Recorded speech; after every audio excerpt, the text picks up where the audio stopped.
Naučna misao u institutima Jugoslovenske narodne armije oslanja se na mogućnosti proizvodnih organizacija našeg društva i uvodeći nove tehnologije snabdeva oružane snage sredstvima i opremom koji obezbeđuju osnovne potrebe ljudi za vođenje rata u svim uslovima. Ručni i motorni filtri prečišćavaju vodu zagađenu i od radioloških, bioloških i hemijskih materija.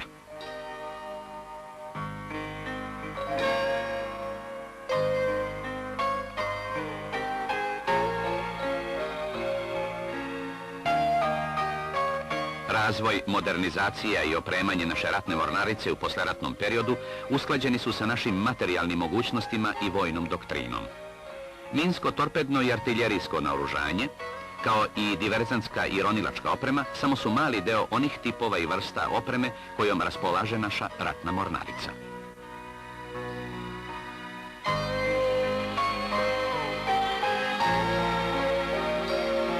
Prvi put u istoriji premošćen je rukavac Dunava od obale do ratnog ostrva i to samo za nekoliko časova. Preko mosta mogu da pređu svi tereti do 60 tona u 2 smera.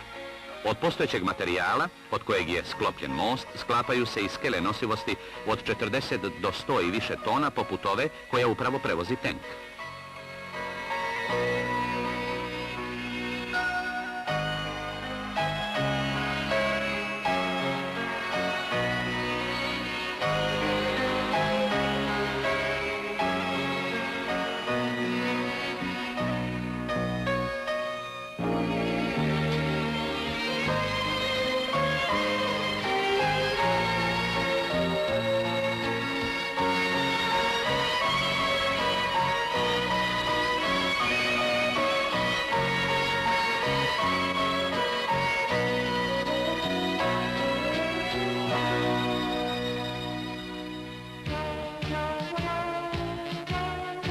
Galeb. Školski borbeni avion sa savremenom nišansko-elektronskom opremom za instrumentalno letenje u svim uslovima i dobrom nosivosti raznovrsnih ubojnih sredstava. Lepotan u čijoj su konstrukciji optimalno objedinjene aerodinamičke osobine sa snagom motora, uspešno nas je reprezentovao na međunarodnim izložbama u Parizu i Londonu. Na svim našim avionima više od 98% tehnike jugoslovenske proizvodnje. Ona je rezultat rada oko 80.000 radnika iz fabrika širom Jugoslavije. Naše radne organizacije osposobljene su za proizvodnju više od 200 skupocenih avionskih uređaja koje proizvodi samo 10-ak velikih avioindustrija u svetu.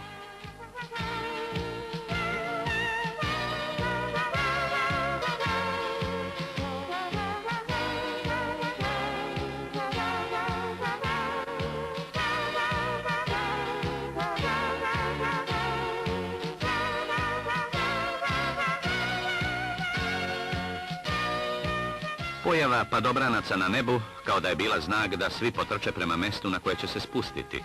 I onako mali prostor za spuštanje preplavili su majke i očevi sa decom. No zasove, kakvi su ovi momci sa padobranima tipa krilo, to nije nikakav problem, jer za tačnost kojom oni skaču dovoljno je prostora koliko za noge.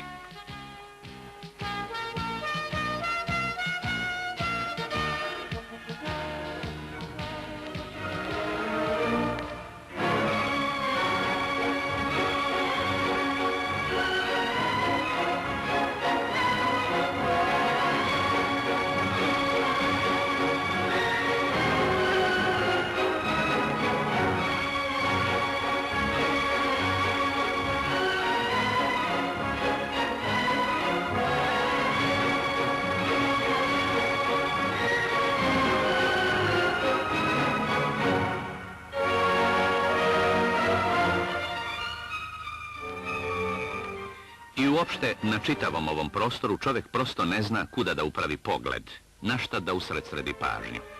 Toliko je toga novog, a sve može da se pipne, oseti, o svemu da se dobije informacije iz prve ruke od vojnika i starešina koji neposredno rukuju tim sredstvima i oružjem.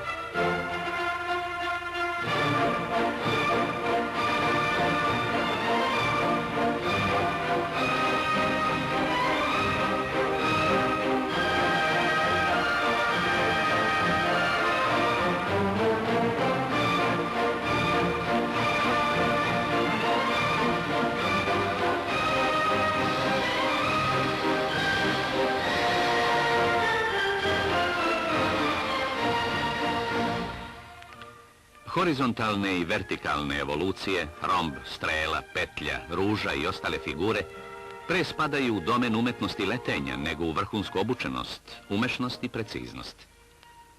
Akrobacije od kojih zastaje dah i lakoća kojom piloti izvode vazdušne vratolomije, ispunjavaju nas ponosom, ne samo zato što su među najboljim akrogrupama u svetu, već i što su deo nas, što su naši.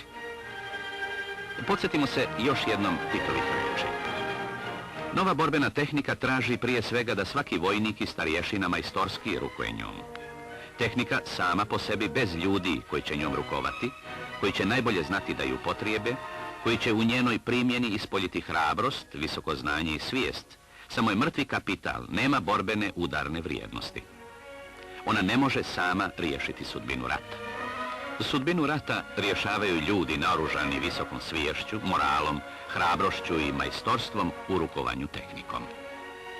Tako je govorio Tito, tako i mi shvatamo ovu savremenu borbenu tehniku.